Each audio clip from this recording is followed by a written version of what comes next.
Dear Dr. Brasser, for a couple of months I have been suffering from a dense cobweb in my left eye that is impairing my vision. This is impacting my daily life significantly. A vitrectomy is already scheduled. I am only 24 years old. I am scared to have this done. Are you able to help me in your laser floater clinic?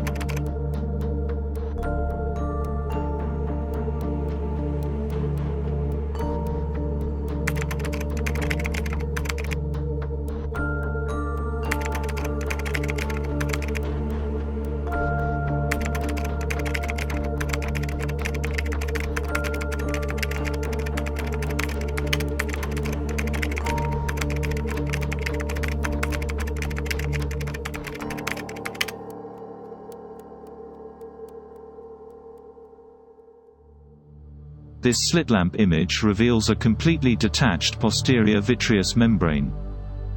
It has lost its transparency, which is the reason for the massive visual impairment. The central retina in the optoscan is hidden behind a dense curtain. For sure, this membrane is the reason for the severity of the patient's visual symptoms. To be able to better understand this unique case, a 3D model was built. The posterior vitreous membrane is detached but still sticks to the optic nerve head.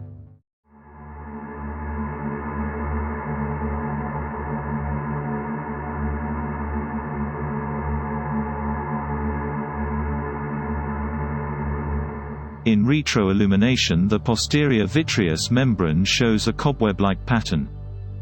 Here you can see kind of transparent pearls which are interspersed into the membrane. They look like deposits of an unknown origin. No cells or any signs of an active uveitis could be found. I have never come across findings like these, and I was kind of at a loss after the exam. For research, the online Journal of Ophthalmology is usually a treasure trove of information.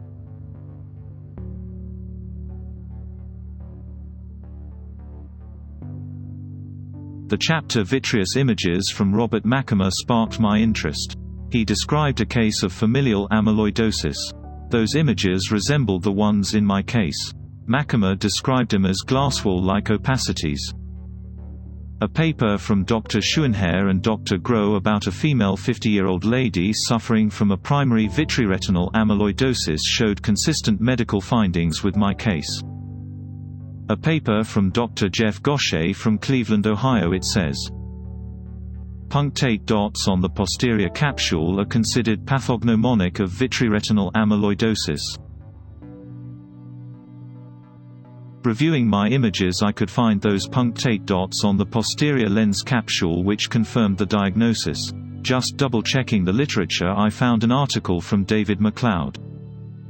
He says, nothing else in the vitreous looks like amyloid.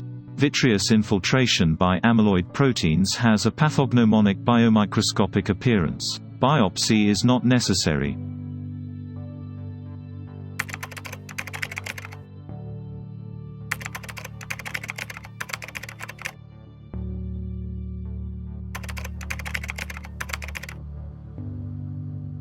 Is a pars plana vitrectomy the only treatment option? Like most invasive surgical procedures, vitrectomy is not risk-free, in particular in a 24-year-old patient.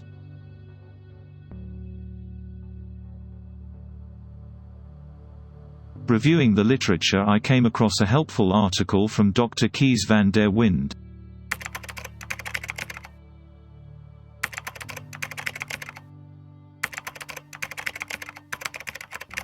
Originally, the author has developed this technique to remove vitreous floaters and in particular vice ring structures from the optical axis to get his patients symptom-free. He did not vitreolyze the floater, but he did cut a hole into the posterior vitreous membrane to get the optical axis free. His technique is called laser T-membranotomy.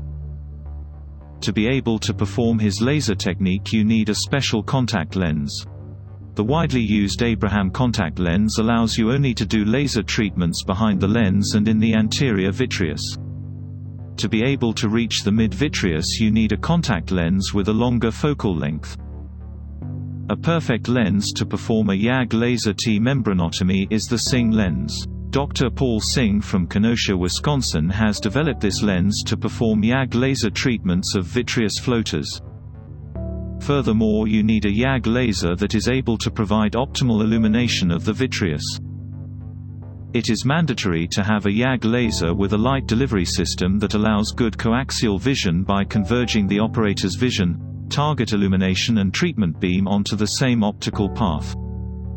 Ideally, you own a YAG laser with a retractable reflecting mirror, programmed to move out of the laser's pathway during firing mode. This ensures coaxial illumination at all times and enables full visualization of the vitreous. I was kind of nervous when I performed his technique for the very first time, in particular in such a young patient.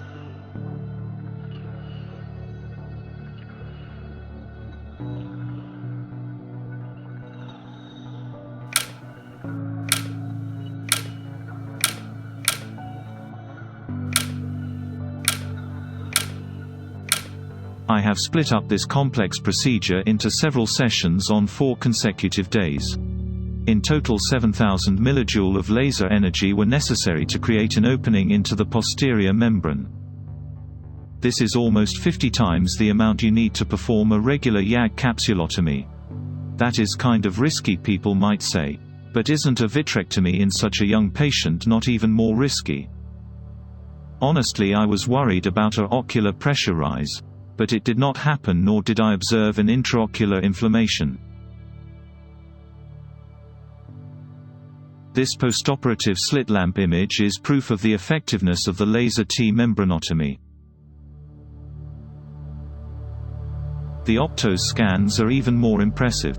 Visual acuity improved accordingly to 80%. Now I am relieved to be able to tell you that after a period of 6 years no complications at all did arise. The young lady has finished her university degree and was even able to pass her driving license test.